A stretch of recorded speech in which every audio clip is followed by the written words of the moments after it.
test is in 4-part, Part 1, Part 2, Part 3, and Part 4. Now look at Part 1. Now look at Part 1. Part 1. You are going to hear a conversation about purchasing a cellular phone. First, you have some time to look at questions 1 to 6.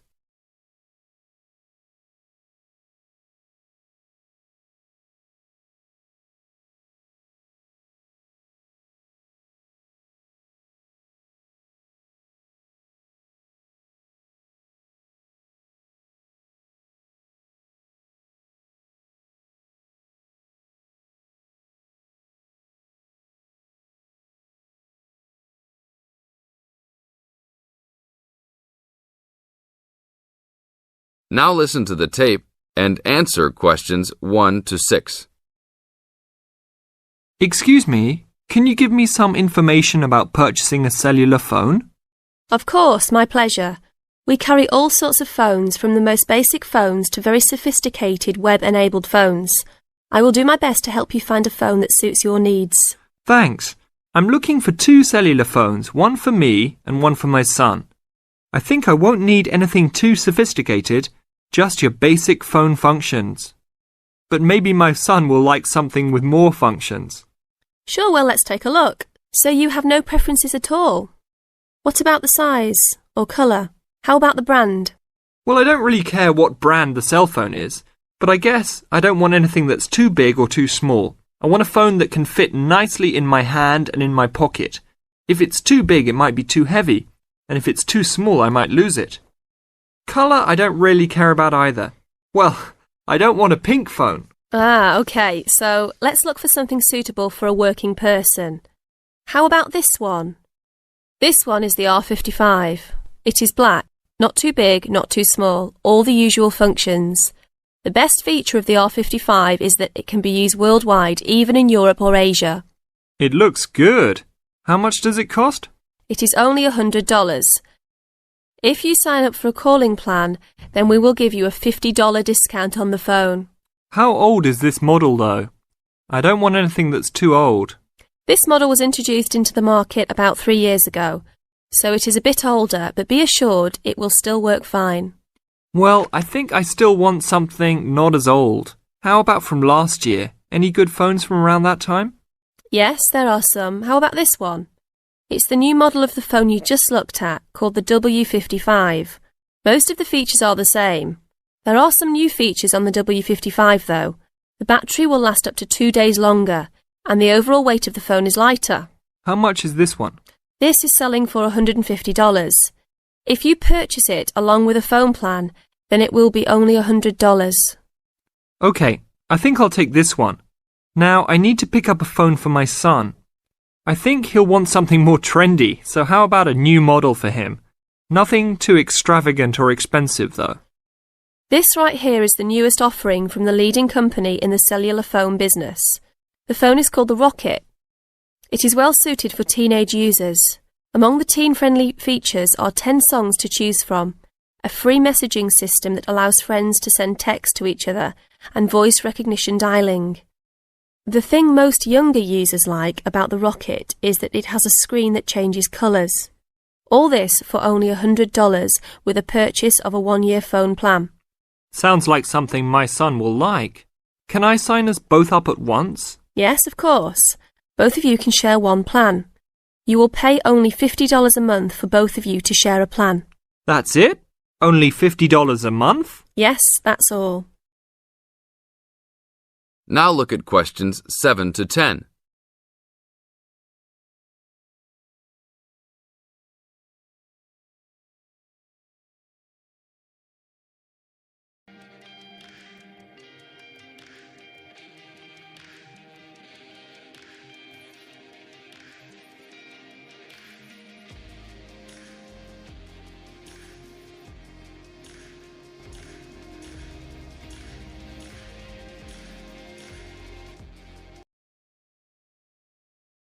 Now listen to the tape and answer questions 7 to 10. Okay, I will need your information. Name and address, please. Richard Derek Jones. What's your profession? I'm an engineer. Address, please. 322 First Street, San Francisco, California. And phone number, please. 621-360-7601. Oh, sorry, that's the wrong number. 621-360-7610. How many phones do you want activated onto your plan? 2 for now. Thank you very much. Your phones will be ready in a minute. That is the end of part 1. You now have half a minute to check your answers.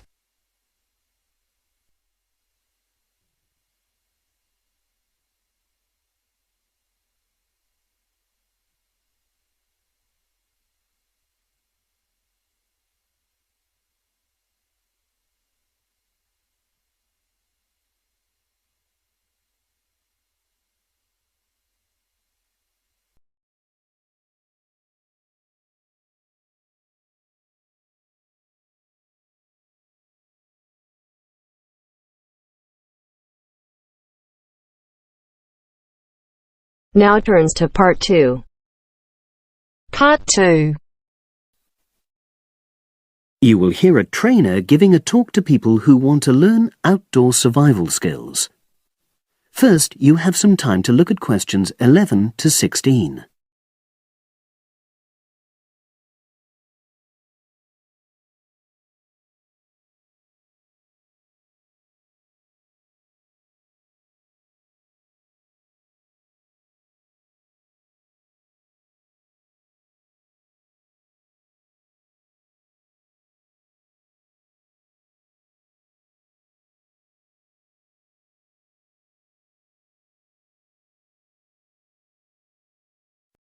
Now listen and answer questions 11 to 16. Good morning, everyone, and welcome to our outdoor survival program. As you know, this week you'll be learning some of the basic information and skills you need to look after yourself independently in the outdoors. These first 2 days will be based here in the classroom, and then we'll be taking a camping trip to put into practice some of the things you've learned. I'm going to start off with the topic of food. And to start with, I'll describe just 2 methods which we'll be putting into practice at our camp, and which make use of natural resources, the steam pit and the bamboo pot. I've got 2 posters here to make things clearer, and I'll start with the steam pit here. To make this, you'll need some dry sticks, some grass, some loose earth, and some stones. And for this week only, some matches. The first thing you do is to dig a shallow pit in the place you've chosen to do your cooking. Let's say about 25 centimeters deep and 30 centimeters wide. Your sticks have to be a bit wider than the pit because you have to put a line of them along the top from one end of the pit to the other. Before setting light to these, you take some large stones and arrange them on top. Then you start the fire and wait till the wooden platform burns through and the stones fall into the pit. At this point, brush away any pieces of hot ash from the stones. You can use a handful of grass and then take another stick and push it down into the center of the pit, between the stones. After that, you cover the whole pit with a thick layer of grass. And then you can put your food on it, wrapped in more pieces of grass, like parcels. Finally, cover the whole thing with earth. You have to pat it firmly to seal the pit. Then all you have to do is take the stick out and pour a bit of water into the opening that it leaves. It should take about 4 hours for your food to cook, as it cooks slowly in the steam that's created inside the pit. Now you have some time to look at questions 17 to 20.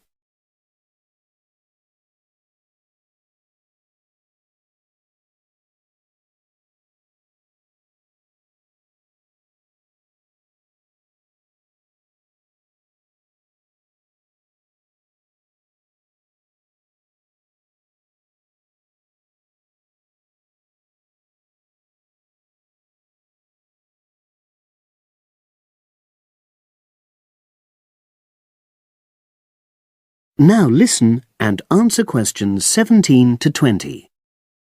So, simple but effective. The other method you're going to practice this week is the bamboo oven.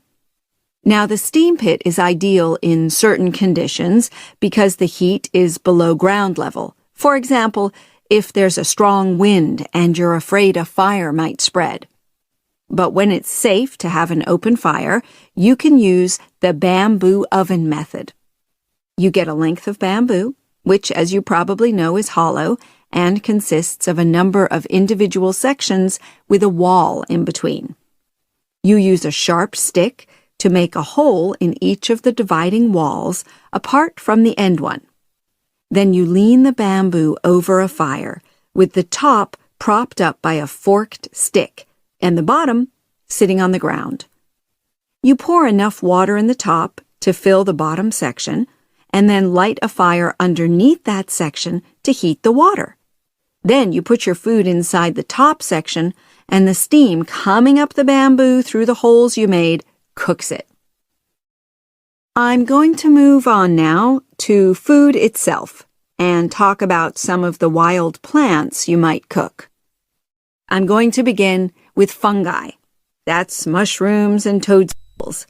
I'm sure you'll be aware that some of these are edible and they're delicious, but some of them are highly poisonous. Now, whether they're poisonous or not, all fungi that you find in the wild should be cooked before eating, because that helps to destroy any compounds in them that might be mildly toxic.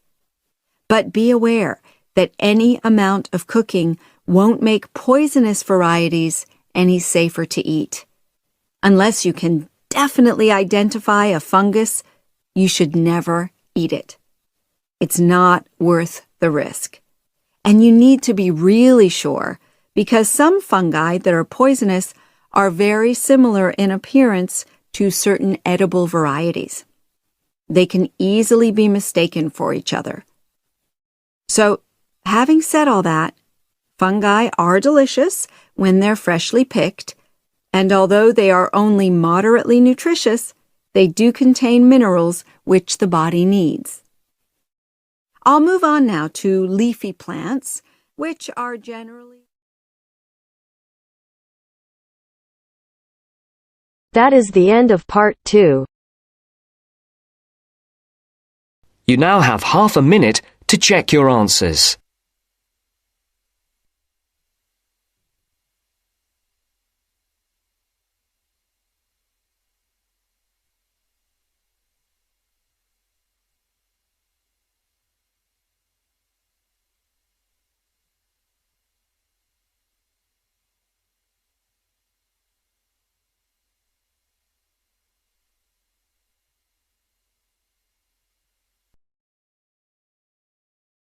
Now turns to part 3. Part 3. First, you have some time to look at questions 21 to 26.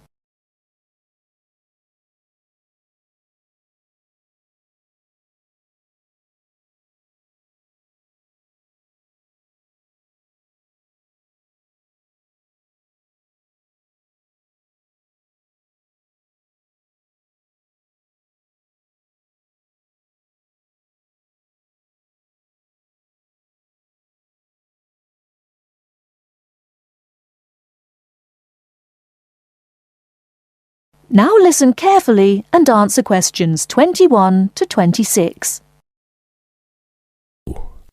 So, what was it like in your school then, Lynn?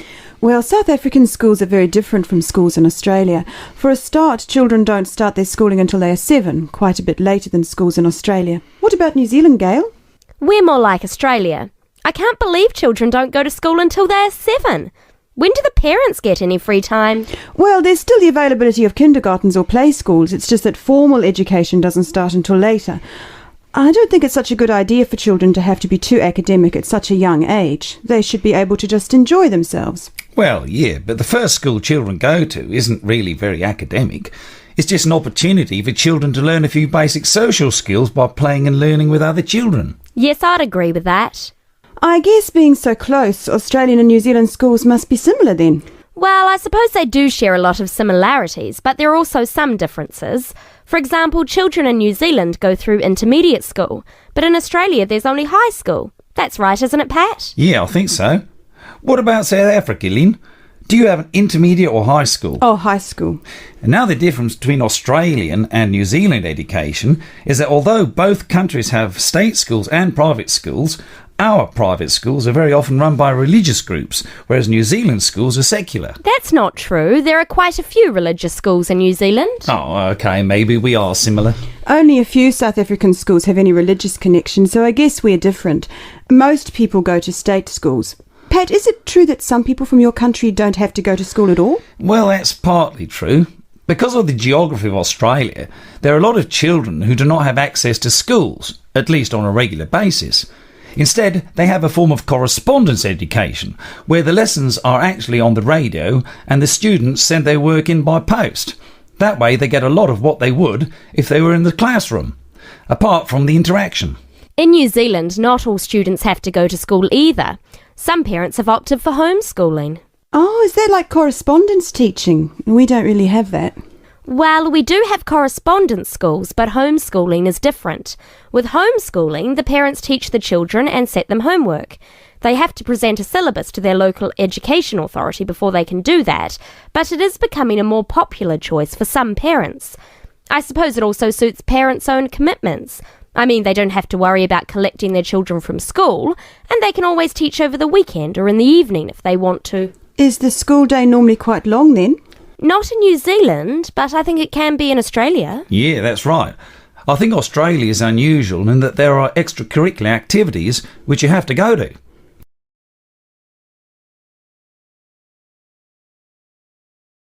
Before you hear the rest of the talk, you have some time to look at questions 27 to 30.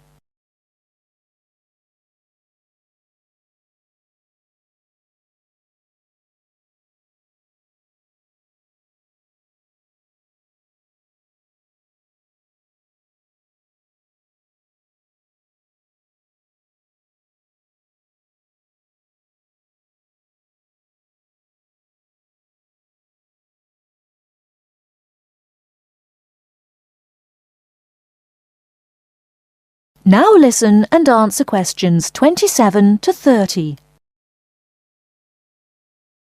These are normally sport activities, but there are a few other options.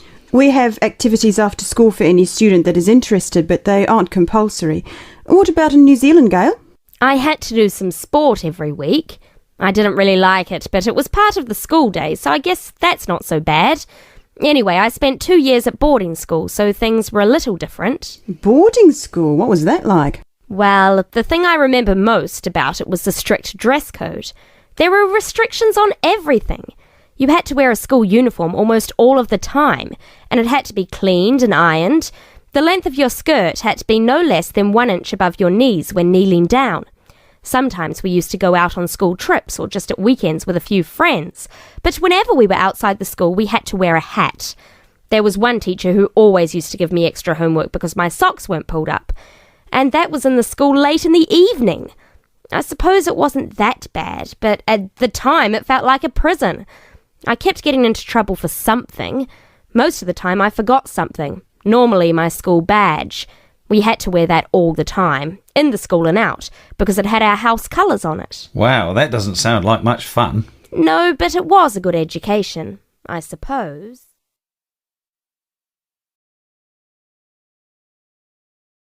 That is the end of part 3. You now have half a minute to check your answers.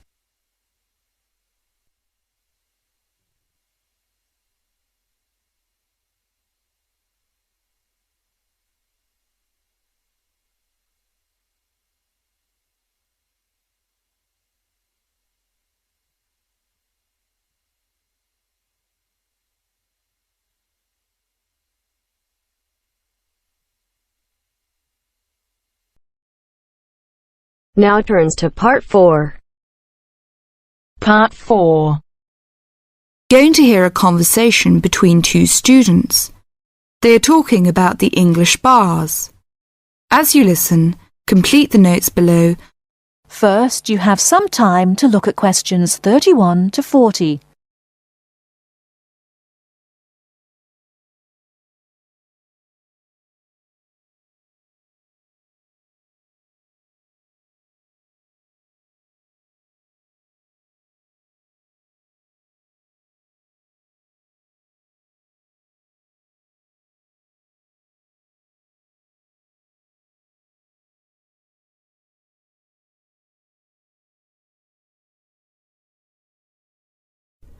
Now listen carefully and answer questions 31 to 40.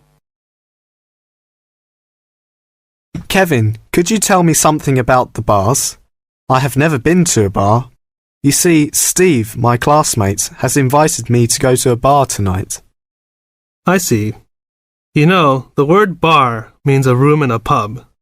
We say the bar when we mean the part of that room where drinks are kept. Soon after you go into the pub, you'll realize that nobody comes to the tables to take orders or money. Instead, customers go to the bar to buy their drinks. I see. People will go to the bar directly to get their drinks and don't wait for someone to come to take their orders. That's right. People don't queue at the bar, but they do wait till it's their turn. Oh, how do I pay? I mean, do I pay directly after I get the drink? Or do I have to wait till I'm ready to leave like I do in a restaurant? It's not the custom to pay for all your drinks when you're ready to leave. Instead, you pay at the bar each time you get drinks. It helps if you're ready to pay as soon as you're served, and you'll notice that many people wait with their money in their hands. I see.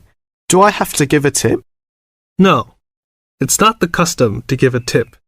It's very common for friends to buy their drinks together in rounds. This means that each person takes a turn to buy drinks for everybody in the group.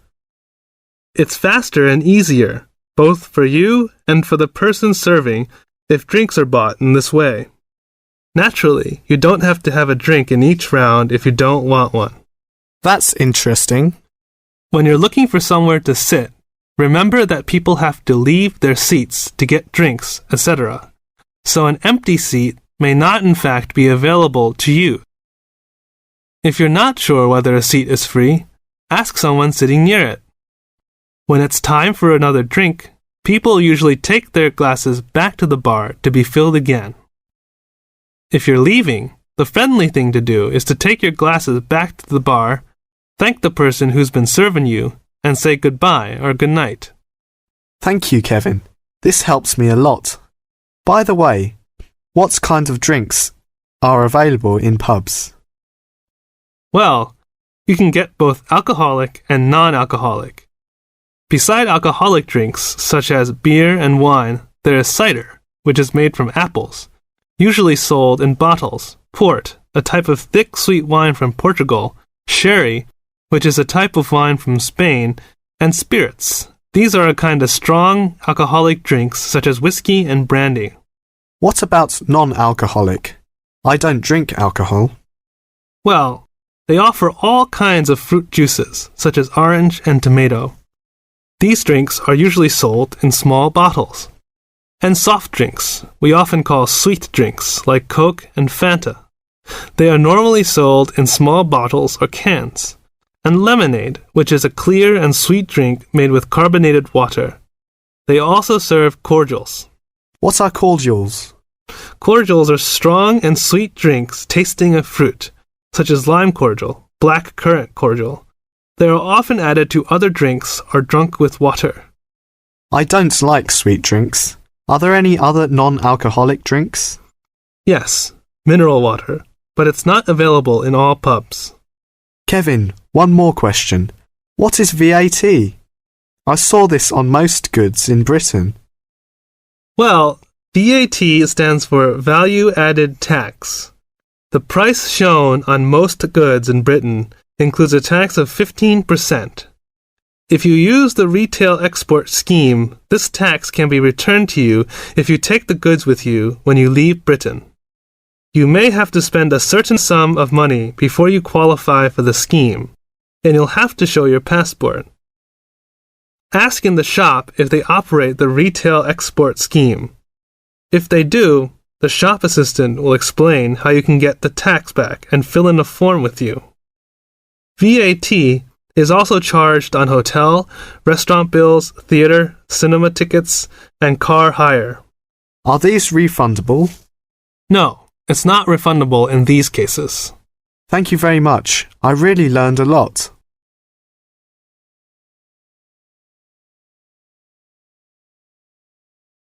That is the end of part 4.